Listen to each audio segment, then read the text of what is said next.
संख्या 27-28 पर बोलने की अनुमति दी, उसके लिए आपका बहुत बहुत धन्यवाद। सबसे पहले मैं अपने विधानसभा क्षेत्र की डिमांड से शुरू करता हूं कि मेरे विधानसभा क्षेत्र में एक सैटेलाइट हॉस्पिटल बनकर तैयार है। मैं मंत्री जी से आग्रह करना चाहता हूं कि उसके अंदर जो पद सृजित हैं, डॉक्टर्स लगाकर उसको जल्दी से जल्दी चालू किया जाए। साथ में उसमें जो इक्विपमेंट्स की ज़रूरत है उसको भी जल्दी से ख़रीद की जाए ताकि वो हॉस्पिटल सुचारू रूप से चालू हो सके। माननीय महोदय जी, इसी प्रकार मेरी विधानसभा क्षेत्र में एक रामगंज में शहरी प्राथमिक स्वास्थ्य केंद्र संचालित है। उसकी ओपीडी तकरीबन 1000 से 11 पर डे है और वहाँ पर चूँकि 2016 में 50 बेडेड शहरी सामुदायिक केंद्र में क्रमोन्नत कर दिया गया था, उसका भवन पिछले सरकार में हमने 5 करोड़ 25 लाख रुपए से बनाकर उसका रेनोवेशन कर दिया है। मेरा मंत्री जी से आग्रह है कि उसके अंदर तुरंत से नवीन पद और जो शहरी सामुदायिक केंद्र में जितने पद सृजित होते हैं नॉर्म्स के हिसाब से, उनकी डॉक्टर्स की नियुक्ति तुरंत प्रभाव से कर दी जाए।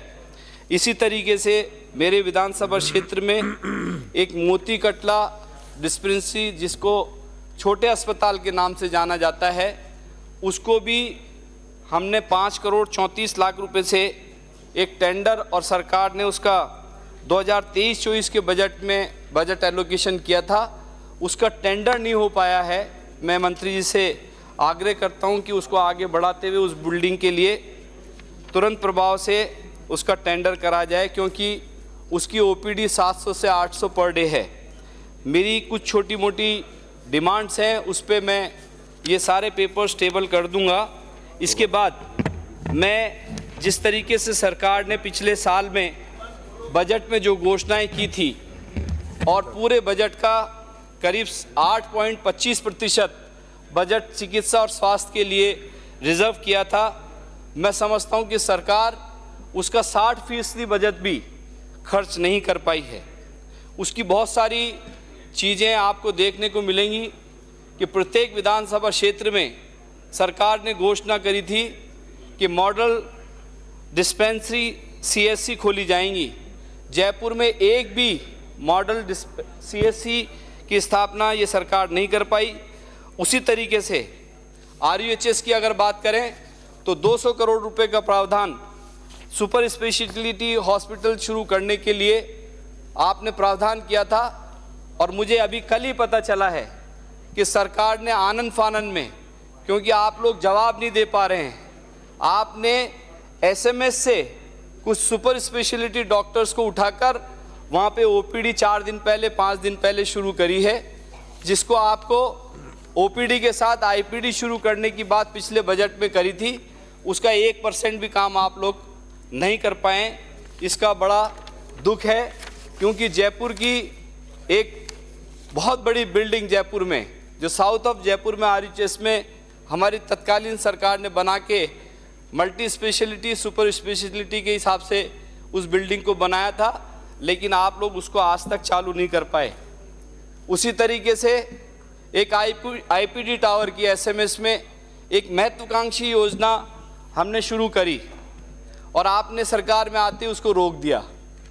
रोकने के 1 साल बाद आपको ये होश आया, समझ आई कि ये तो जयपुर की जनता नहीं, पूरे राजस्थान की जनता के लिए एक मील का पत्थर साबित होगी। आपने उसको शुरू किया और पिछले बजट में 200 करोड़ रुपए का आपने 1200 बेडेड के लिए इसमें घोषणा करी थी कि इसके अंदर हम इक्विपमेंट्स खरीदेंगे, संसाधन खरीदेंगे।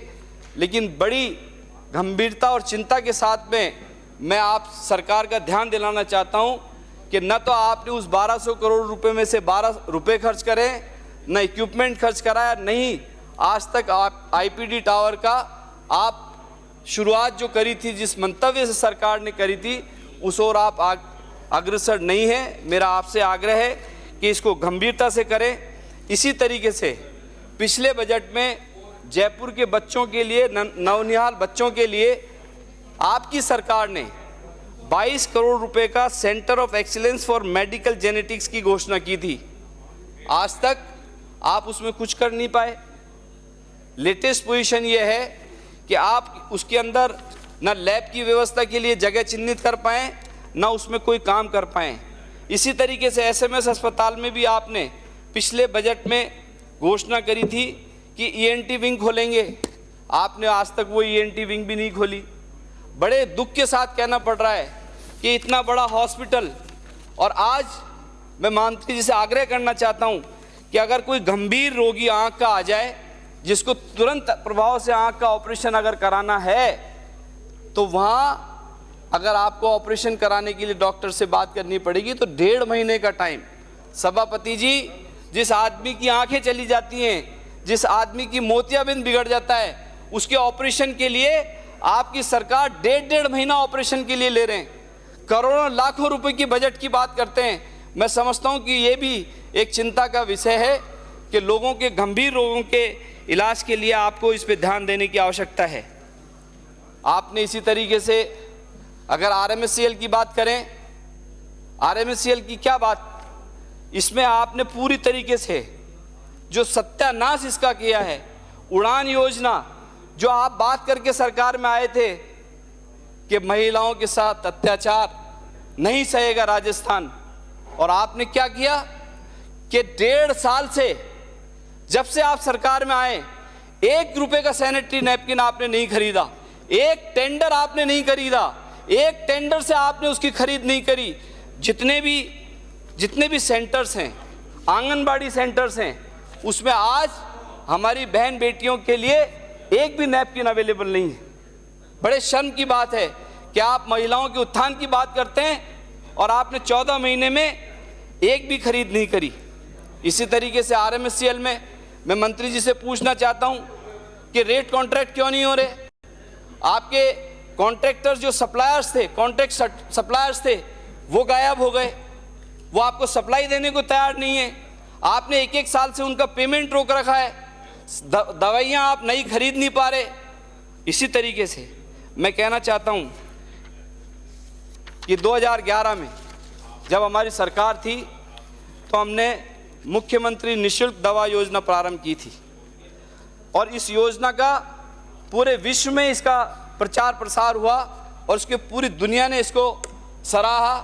भारत सरकार ने भी इसको अडॉप्ट करा और कई स्टेट्स ने इसको अडॉप्ट करा, लेकिन दुख के साथ कहना पड़ रहा है कि निःशुल्क दवा योजना के टेंडर की शर्तों में जब से आप सरकार में आए हैं, आपने जो मापदंड चेंज करें, जो बदलाव चेंज करें, 32 दवाइयों के लिए तो आपके पास अभी तक कोई टेंडर में पार्टिसिपेट करने नहीं आया। 141 दवाइयों के लिए सिर्फ एक कंपनी आई है, और 2024 में कम से कम 121 दवाओं के सैंपल आपके जांच में फेल हो गए। आपने उन दवा मैन्युफैक्चरर्स पे कोई कार्रवाई नहीं कर पाए। यह आपको गंभीरता से विचार करना पड़ेगा। इसी तरीके से आरजीएचएस, अगर आरजीएचएस की बात करें, जो पेंशनर्स हैं, ज़ईफ हैं, बूढ़े हैं, रिटायरमेंट जिनका है, बेड रिटर्न है, जो बेड पे अपनी दवाइयाँ लेते हैं, उनके आपने मापदंड चेंज कर दिए, दवाइयाँ नहीं मिल रही। समाचार पत्रों में खबरें आ रही हैं, बीमा कंपनियां भुगतान नहीं करी। आपको हेल्थ सेक्टर में जिस तरीके से आपने हालात को बदतर किया है, जनता आपको माफ़ नहीं करेगी। आपको सोचने की ज़रूरत है कि हमारी सरकार ने जिस तरीके से, अभी मेरा टाइम बाकी है, 1 मिनट, मुझे 12 मिनट के लिए बोला गया है, अभी 8 मिनट हुए। 1 मिनट में अपनी बात मैं समाप्त करें। मंत्री जी से आग्रह करना चाहता हूं कि आपको, आपकी सरकार ने कैशलेस जितने भी काम हैं, सुविधा का लाभ मिल नहीं रहा है, बीमा कंपनियां भुगतान नहीं कर पा रही, दवाई विक्रेताओं को। दूसरी बात, जितने भी दवाई विक्रेता हैं, क्या आपने इनके सेंटर्स को चेक किया किस तरीके से ये दवाइयाँ, नकली दवाइयाँ बेच रहे हैं? मैंने अभी बताया, आप कोई कार्रवाई नहीं कर पाए। मैं आपसे कहना चाहता हूँ कि इस और आपको गंभीर होने की आवश्यकता है।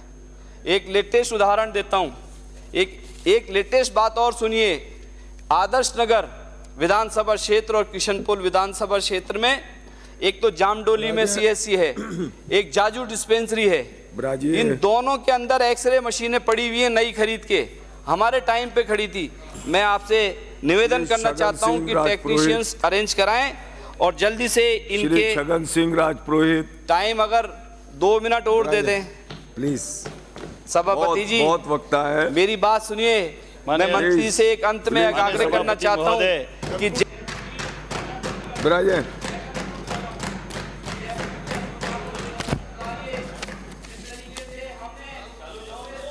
माननीय सभापति